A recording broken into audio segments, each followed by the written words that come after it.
we give you thanks that we don't have to be who we've been. We give you thanks, Lord, that you continue to make us new each and every day. We give you thanks, Lord, that we are privileged to walk alongside people that you have also changed, redeemed, been set free, given a new life, so that we don't have to live in the life of regrets and what was and what could have been. We are simply living in the life of what is. And you are making that new for us every day. Father God, as we open up your word today, let us leave behind our preconceived ideas of what this message is. And let us just allow your Holy Spirit to flow in our hearts, in our minds, in our lives. That we will walk out of here maybe a little bit changed, but definitely walking with you. To try it out. To make it new. To create a dream that you will make come true in our life.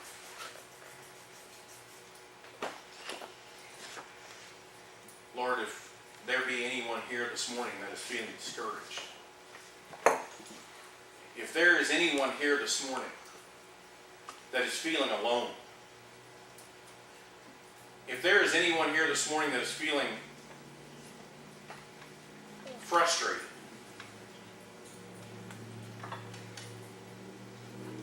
if there is anyone here this morning that is feeling unsure, we ask you, Lord, to cast it as far as the east is from the west.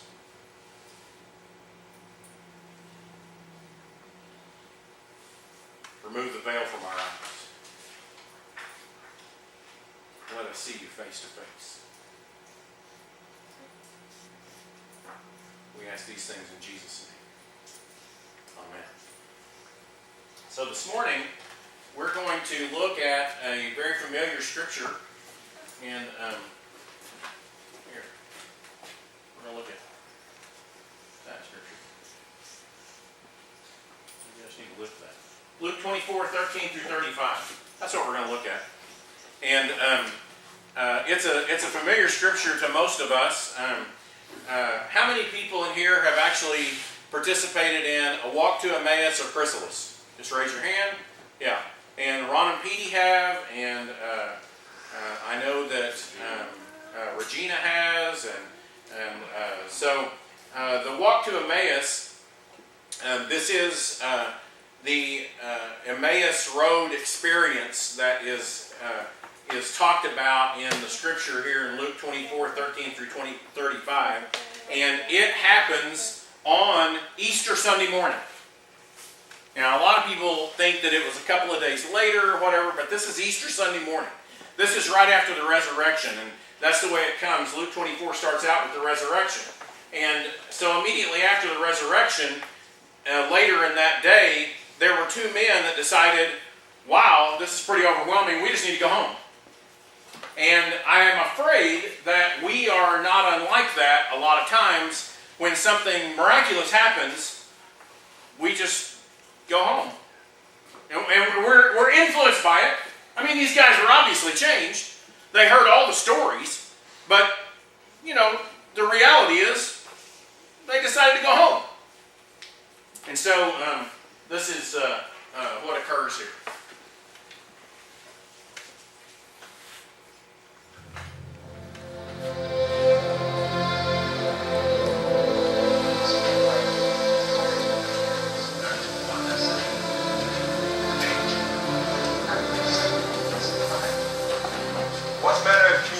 Are these that you have one to another, as you walk in dust, sad? Art thou only a stranger in Jerusalem, and hast not known of the things which shall come to pass there in these days? What things? Concerning Jesus of Nazareth, which was a prophet mighty in deed and word before God and all the people, and how the chief priests and our rulers delivered him up to be condemned to death and had crucified him. But we trusted that it had been he which should have redeemed Israel. And beside all this, today is the third day since these things were done. Yea, and certain women also of our company made us astonished, which were early at the sepulchre. When they found not his body, they came saying that they had also seen a vision of angels, which said that he was alive. And certain of them which were with us went to the sepulchre and found it even so as the women had said. But him they saw not.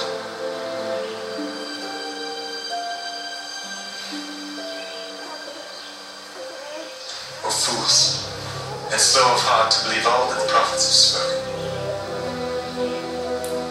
Ought not Christ to have suffered these things, and to enter into his glory?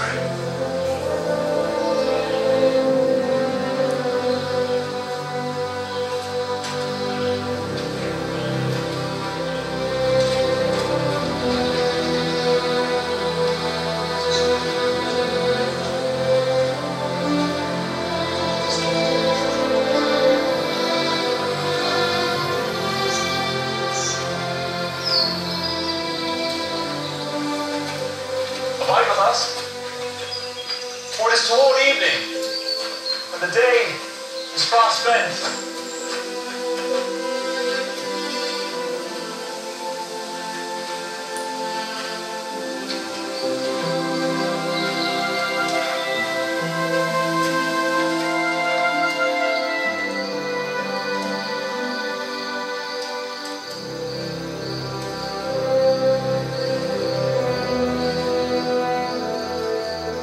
Our Father, we offer thanks for thy bounties.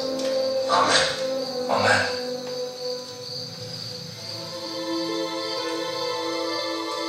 Did not our heart burn within us while he talked with us by the way, and while he opened to us the scriptures? We must return to Jerusalem this very hour.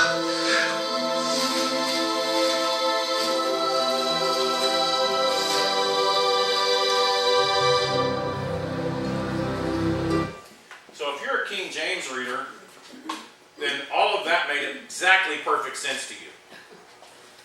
And so I want to read this again because I don't want to miss a single word. I don't want you to miss a thing. And I'm gonna be very personal this morning in regard to our comments. Now that same day, two of them were going to a village called Emmaus, about 7 miles from Jerusalem. Now, if you have ever been to Jerusalem, you know that this video is quite the fabrication. There are only a few places around Jerusalem that would look like that, and those are places that have been gardened to the hilt.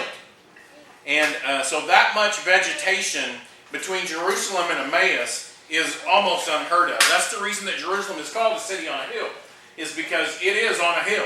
And it gets a lot of dry, arid land. Now, in the north of Jerusalem, or in the north of Israel, there are some beautiful places like this, but not right there around Jerusalem. So I don't want you to be fooled by a video. The video is exactly correct in regard to the King James. But on the first day, or that same day, two of them were going to a village called Emmaus, about 7 miles from Jerusalem. They were talking with each other about everything that had happened. As they talked and discussed these things with each other, Jesus himself came up and walked along with them, but they were kept from recognizing him. Okay? So, again, if you go back and look at the video, all right, a guy comes up, looks like Jesus, is wearing white. You know, is that the way you see him?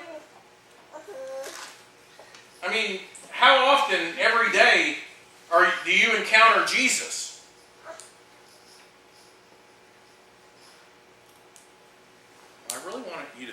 about that a minute, because I think a lot of times you're encountering Jesus, you just don't recognize him. And why would Jesus change from the way he was then to today? There are often times you just don't see him. But that doesn't mean he's not there. That doesn't mean he's not the one speaking to you. That doesn't mean he is not the one that is walking along with you. You just don't recognize him. And so we continue on. They were kept from recognizing him. He asked them, "What are you discussing together as you walk?" They stood there, their faces downcast. One of them, Cleopas, asked him, "Are you the only visitor to Jerusalem and do not know the things that have happened there in these days?" "What things?" he asked. "About Jesus of Nazareth," they replied. "He was a prophet, powerful in word and deed before God and all the people. The chief priests and our rulers handed him over to be sentenced to death, and they crucified him. But we had hoped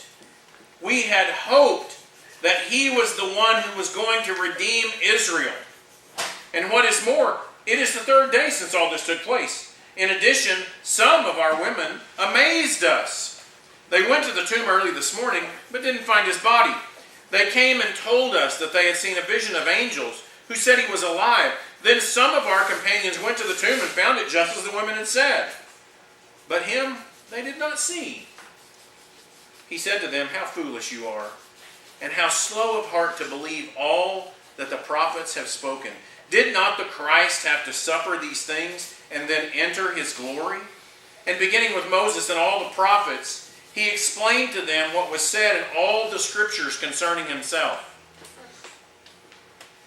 As they approached the village to which they were going, Jesus acted as if he were going farther, but they urged him strongly, "Stay with us, for it is nearly evening. The day is almost over." So he went in to stay with them. When he was at the table with them, he took bread, gave thanks, broke it, and gave it to them. Then their eyes were opened and they recognized him, and he disappeared from their sight. They asked each other, "Were not our hearts burning within us while he talked with us on the road and opened the scriptures to us?"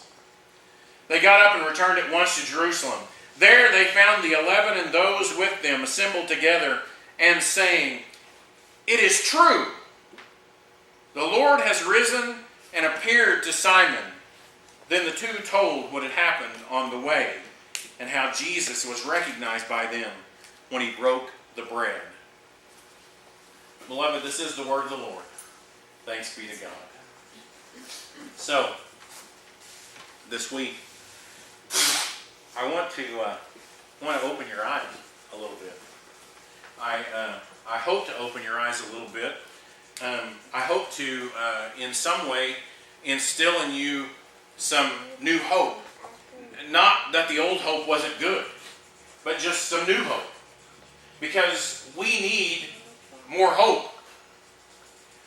We live in a society that chooses the dark instead of the light. You can't ignore that. You can't deny that. We live in a society that looks for the dark instead of the light. We can't ignore that, and we can't deny that. And yet, there is even the mystery that takes place, and we have a tendency to follow the mystery before sometimes we even follow the truth. Because the mystery draws us in. Beloved, I want to share with you a story. I want to share with you a story of a 30-year-old man who was employed by a camp. And he was a ropes course facilitator who was doing his job at a ropes course one day. When he came back to his office to do the paperwork that was necessary to complete that which he had done, and he was told, "You can't go in your office.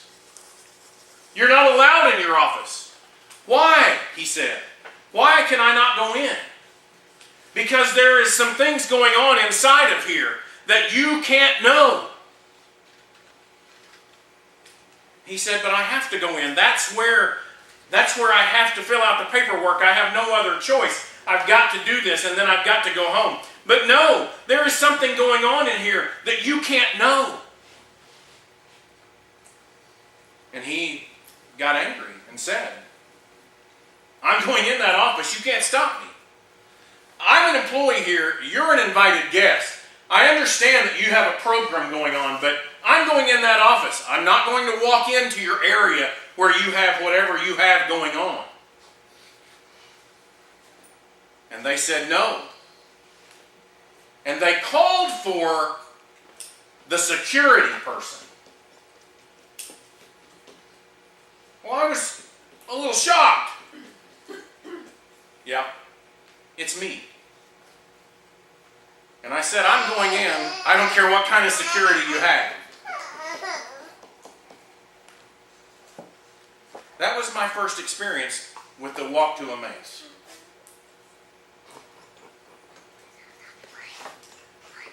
As a matter of fact, that very community was disbanded and shut down 5 years after that. It has since been restarted. I'm telling you that not because I don't like the walk to Emmaus. It has been wonderful for many people. But there is no mystery in the fact that you have been forgiven. There is no mystery in the story of Jesus Christ.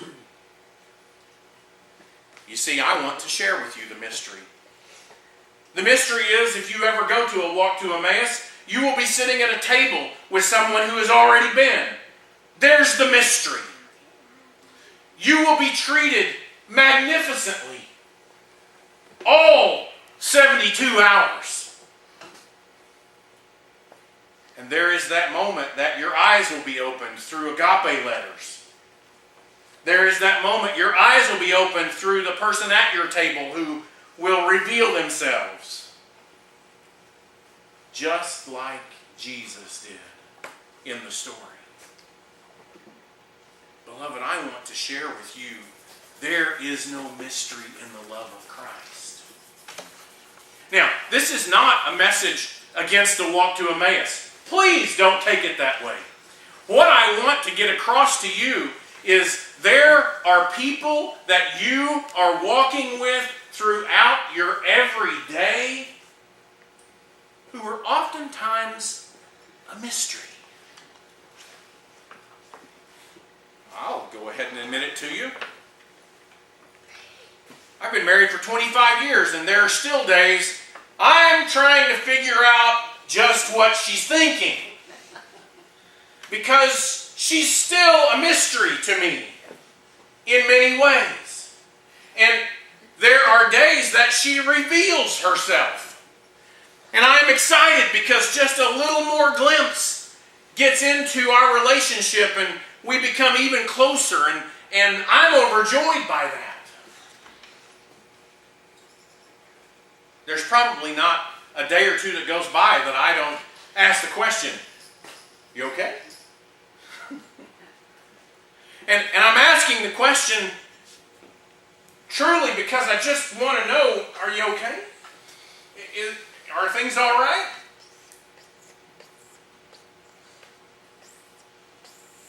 So there's two men walking along a trail one day. And they're telling the story. Don't stop telling the story. Don't stop telling the story. You see, all of this message is about the story. So they're telling the story. They're walking along by themselves, just sharing the story. One of the things we get from this scripture is that the one man, Cleopas, his face was downcast. And so what we're supposed to get from that is he's kind of disappointed. That the story, although interesting, is different than what he thought it was going to be. Yes, it's raining, if you didn't know. It's incredible. I can't believe we're getting rain.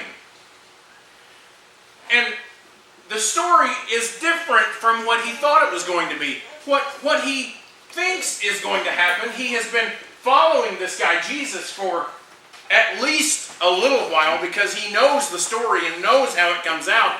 We don't have any idea if he's following him for 3 years, 1 year, 2 years. Maybe he's following him for a week. We don't know. But what we get from him is he is sharing the story, and they're sharing back and forth, and they're saying, you know, this just wasn't the way I had it planned. I don't understand. And so they even hear the story of the resurrection, and then they go home. I want you and I to stop just deciding after something incredible has happened in our life to just go home. I want you and I to start sharing the story every day, in every way, with whoever's willing to listen. And it really doesn't matter, get this, it really doesn't matter if they want to hear it. You need to be sharing. And so this week, as I began to prepare for this sermon, I began to read and read and read and read and read. And for some reason, it just came across to me this way differently this time than what I had preached it before and before and before. I don't know how many times. But as I began to prepare this sermon, I began to think, who am I walking with? Because there are times in my life that I am walking with you. And you and I know the story. And yet we get caught up in a lot of other stories instead of just telling the story back and forth. We come to church expecting for someone to tell us the story again. But we should be going out every day expecting someone to tell us the story. And in the midst of our life, everything we do should continually point towards the story. It doesn't matter who you're with. It doesn't matter what you do. It doesn't matter how you do it. You should be telling the story to anybody who will listen. There is no law against telling the story. And the story comes in 1,000 different ways. So I have to tell you a story. So there's these 3 guys who have known each other for a long time. And oftentimes they get together for burgers and beer. That's what they get together for. And somehow, I have not had the opportunity to be involved in burgers and beer yet. But it's not that I haven't been invited. I did get to go to a movie night one time. And as I was eating the cheese and crackers and the queso and all the stuff that a bunch of guys would get together and eat at this guy's house, we were going to watch the movie Shane. How many of you have seen the movie Shane? Oh, see, you're the man. You're the man. I've watched the movie Shane several times, and it's an old Western, about a 1959 Western. And Shane is a gunfighter who is trying to change his ways. And so Shane comes upon this farmer's house, and he joins in and begins to learn how to farm and use his hands in that way instead of using his hands as a gunfighter. But you know how good Westerns go. He eventually gets caught up because the cattle barons are trying to take over the farmers, and he gets caught up in a little bit of a range war, and he has to use his gun. So, I'm sitting there and we're waiting for the movie to start and having a little trouble getting the movie started, and one of the guys that's there just simply blurts out, and he's just one of these guys that is kind of a blurty kind of guy. He just blurts out, you know, the story is in this movie. And for a moment, I'm even thinking, well, that's why we came to watch it, was the stories in the movie, right? He said, no, the story, the story. The story of repentance and forgiveness and new life and resurrection. They're in this movie. And then he blurts out again, you know, I think the story is in every movie. Do you know that when they talk about the greatest story ever told, do you know that you can really go find the story in about every single movie? One of the beautiful things about the television series, which has swept the country for the last 15 years, CSI, is that in 1 hour you can have the story told. The story is good against evil, and evil is found out, and we find a way to purge evil in an hour. And we come back, and at the end, there is always a plane ride. No, that's on Criminal Minds. At the end, it's the same thing in Criminal Minds. It's written by the same people. And so, at the end, there's always this moment of, we finished that. We cleaned it up. It is new again. But there's always evil that will be seen, that we will have to clean up again. The story is always there. You and I know the story.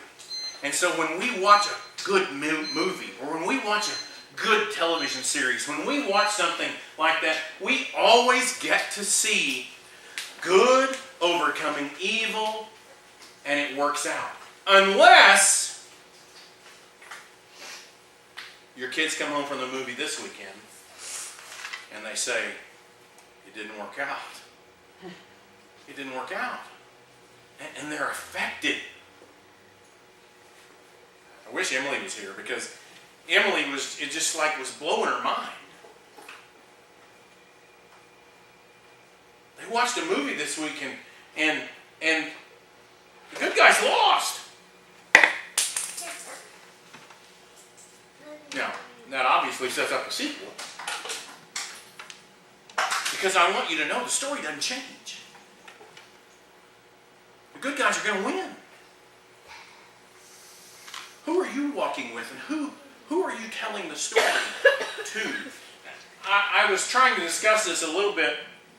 I don't remember what night it was. I remember right where we were. We were driving along the brand new road there on Stanley Draper Drive, and they put a new road in that comes across to Douglas Boulevard. If you haven't driven that road, you should. It's just a beautiful road. It's nice and pretty. There's no potholes in it right now. It's a good time to go drive.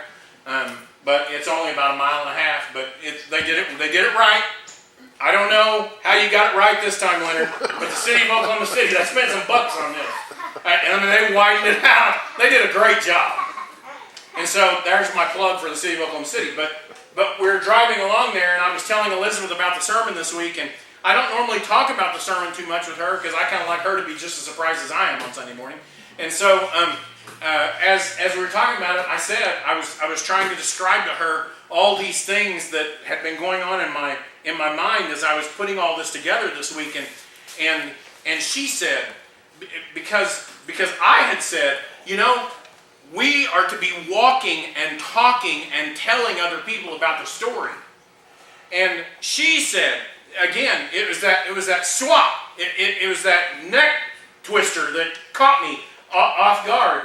And you don't even know what you said. But she said, you know, sometimes it's not what you're saying, it's other people that are sharing it with you. And I thought, yes, exactly.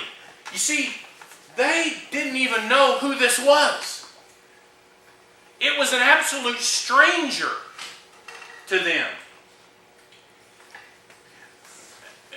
Paul talks about it in Revelations, and Paul talks about it in Romans when he says, John actually wrote Revelations, but John talks about it in Revelations, Paul talks about it in Romans when he says, there are times that you are entertaining angels unaware.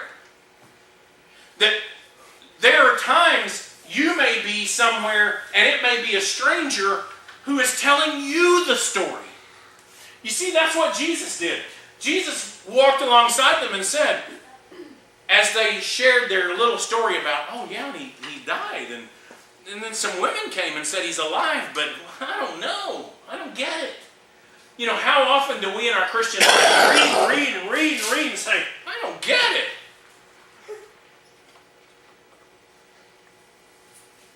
And this stranger comes along, and this stranger actually tells them the story of himself and every place he is in the Scripture leading up to that point.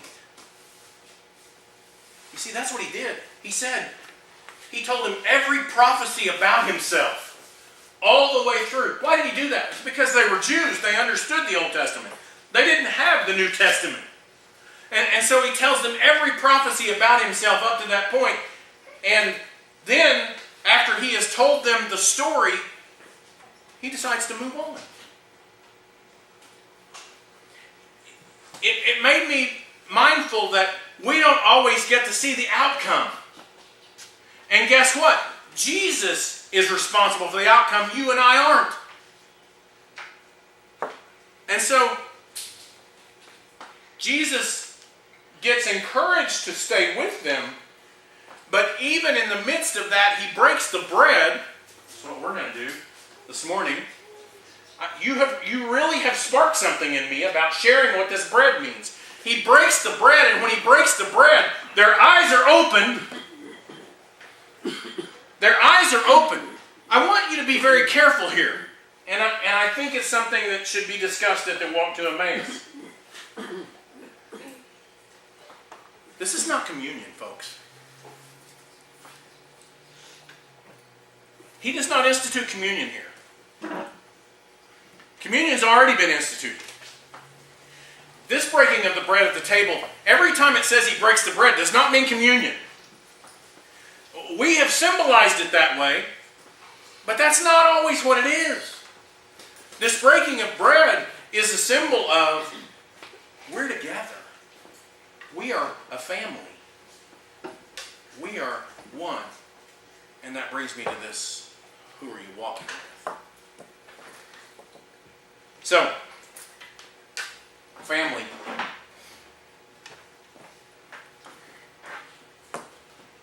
Family. Amanda said it this morning. Can't live with them, can't kill them. It's family. We all have one. Amen. They don't always make us happy. But you know what we always have with family? We always have a story. I never get together with my family. Even the family I don't like. That we don't share lots of stories. Because the story has to be told. Family. Last night we went to a little celebration, a little retirement celebration for Gary Rose, and we actually thought it was a come and go, so we got there right at 6 so we could have said we came and went. And actually they had a program that lasted until 7:15, so we kind of got stuck there. It's not that I don't like Gary, that's on the video. I like you, Gary. I just don't need to hang around you a lot telling you how great you are. So we went to this celebration, and it really was a nice celebration. An hour and 15 minutes of people saying, he always told the story. Were you there? You weren't there last night. An hour and 15 minutes of people saying, I've known him for 43 years, and he's always telling the story. I've known him for 43 years, and he treated me like family. I've known him for 43 years, and he yelled at me and then put his arm around me. I've known him for 43 years, and he was always drawing us in and making us a part of the family. Well, last night, one of the things that we had to deal with there in the middle of this was, you know, out of that 43 years, 22 years was at Carl Albert. And the other 21 years were at Del City. And so, whose family are you? Because we struggle with bringing family together. We don't necessarily, you know, as much as Gary wanted to bring family together last night, trust me, there was an Eagle section and there was a Titan section. And they're not going to meet.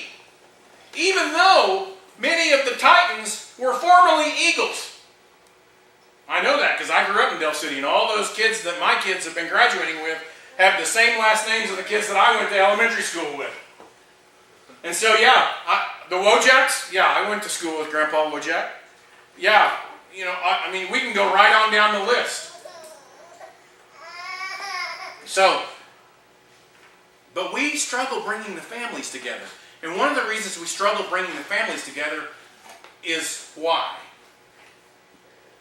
Guess what? When you bring the families together, girls, when you bring the families together, stories aren't always the same. Because we didn't remember it quite the same. Because it was good for you, but it was crap for me. Or it was great for me and it was crap for you. And you know what?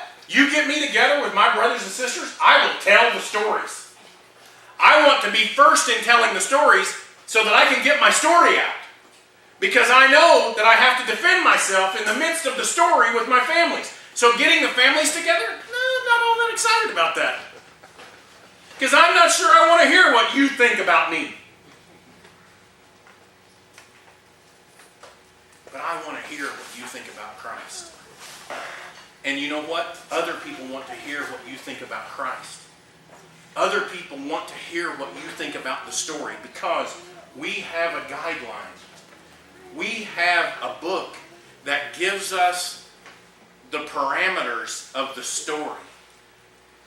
How he affected you, Amanda, and how he affected you, Pam, and how he affected you, Joanne, and how he affected you, Elizabeth, may be completely different, so I want to hear what you have to say about your story. I want to hear what you have to say about your story. But I don't want to hear what you have to say about everything else in the world. I just want to hear how God has interacted in you. What's he doing? How's it fitting? What's going on? Because your story gives me life. And your story makes it so I always sit back and say, you know what? When you were telling your story, my heart was warmed. My heart was warmed. John Wesley, who I love, was sitting in a meeting at Aldersgate. And it wasn't the preacher that got him. It was the story that got him. They were reading probably one of the most boring things in all of the story, which is Martin Luther's preface to the book of Romans. And John Wesley's sitting there and he's listening to the story, and he says, it was about 9 o'clock in the evening, and as they were reading the word, my heart felt strangely warm. Jesus came and revealed himself in that moment. And it was because he was walking with other people who were wanting to hear the story. And so, I want to leave you with this. It matters who you're walking with. It does. You've been told that since you were little kids. You've been told in elementary school. I don't know if you were told in elementary school, but I can remember being told in elementary school. Mr. Mann, who retired about 4 years ago, was my elementary school principal, and he came to our 5th grade class, and he stood in our 5th grade class, and he said, those kindergartners at the other end of this building, this was at Epperly Heights Elementary School on Dell Road, those kindergartners at the other end of this building, they are watching you. because you are the upperclassmen. And so you better be careful what you do, because everything you do makes an impression on those kids at the other end of the hall. You see, it matters who you walk with. My dad told me early on, when I got to junior high, you need to be careful of who you spend your time with, because you may not even be involved in what's going on. But the people you associate with, if they are, you will be attached. I took licks for that from Claude Wheeler. I was standing out front waiting like a good young man for my mom and dad to come and pick me up after football practice one day. But the gentlemen that I was standing with were throwing rocks at the Delcrest sign. And we got caught. I was with them, and I took those licks.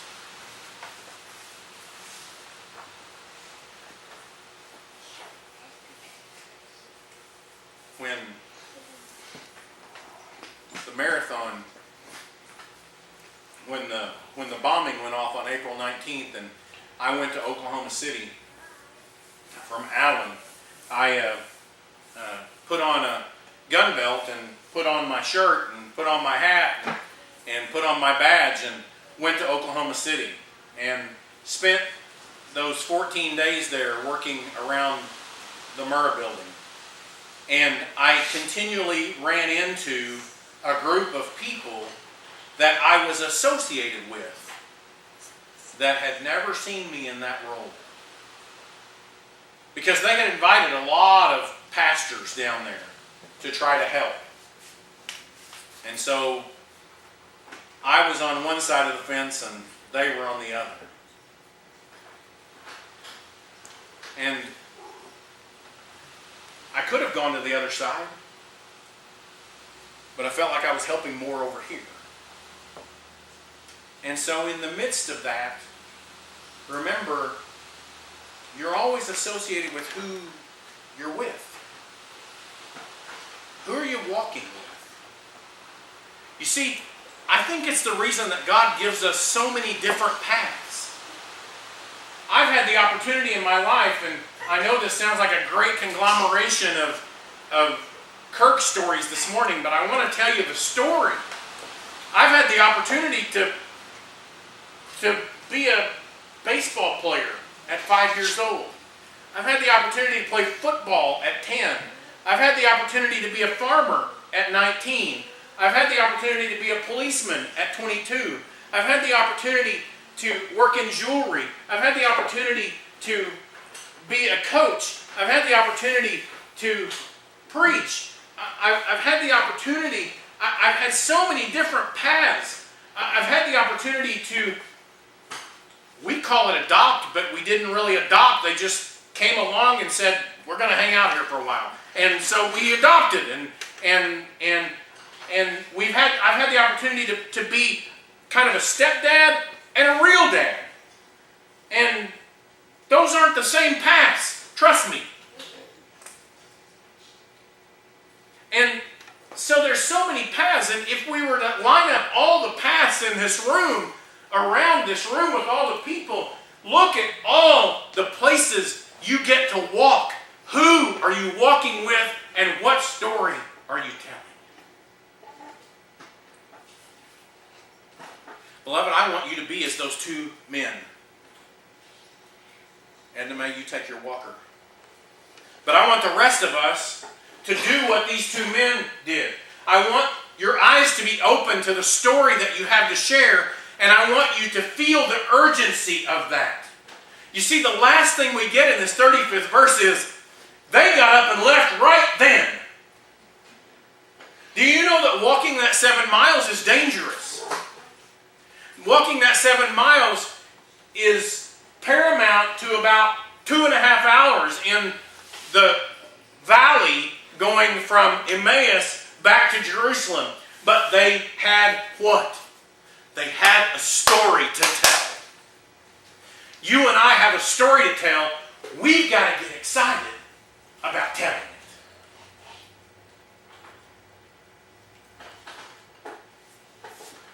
Who are you walking with?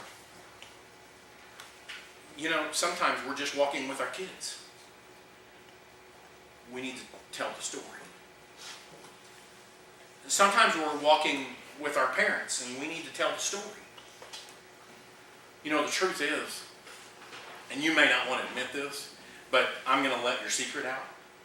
You really want to tell your story more than you want to listen to somebody else's.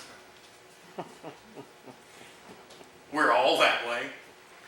I mean, I like your story. I'm excited about how your story affects me. But truthfully, I kind of want you to listen to my story. In athletic terms, we're all junior high boys. Meaning we just really want to one-up and tell you how much better my dad is than yours. Beloved, if we would just walk about every day with that in mind, I want to tell you how much better my Father is than yours. Do you know the people that would hear Jesus maybe for the first time? I want you to know how great my Father is. I want you to know because He's done some things in me that nobody ever could. I want you to know that there is no mystery in this. It's for all of us. I want you to know how great the Father's love is. Tell your story.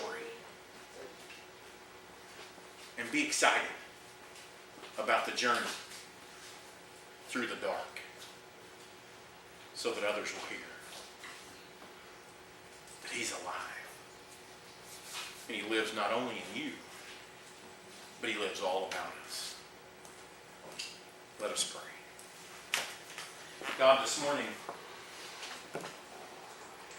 we want to tell the story of unseen things above, of Jesus and His glory, of Jesus and His love. We want to tell the story. Lord, let our mouths be open. Let our hearts be unafraid as we go forth from this place today to tell the story with all we mean. We ask these things in Jesus' name.